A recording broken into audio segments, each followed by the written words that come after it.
we are given that x is greater than or equal to -4 or less than or equal to 3, and y is greater than or equal to -5, less than or equal to 4.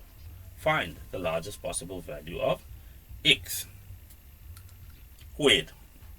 Right.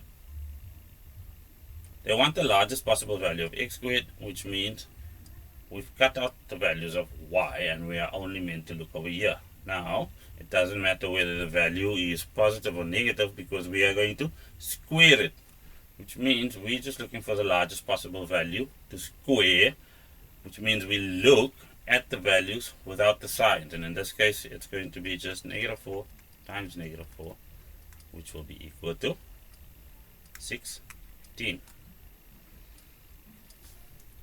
Now, what do they want?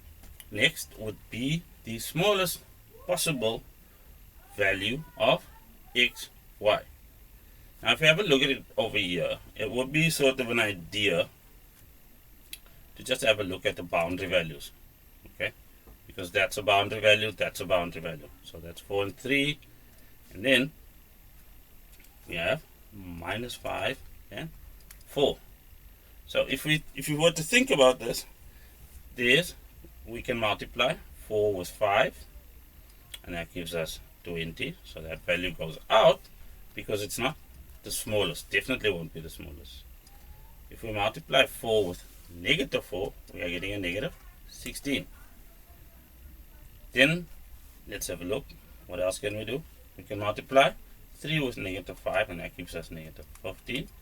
Well, competes with -16, but not quite there. And then the last multiplication we're capable of doing is 12. So the smallest value we found over there is -16. That is the smallest possible value of xy for this set of parameters.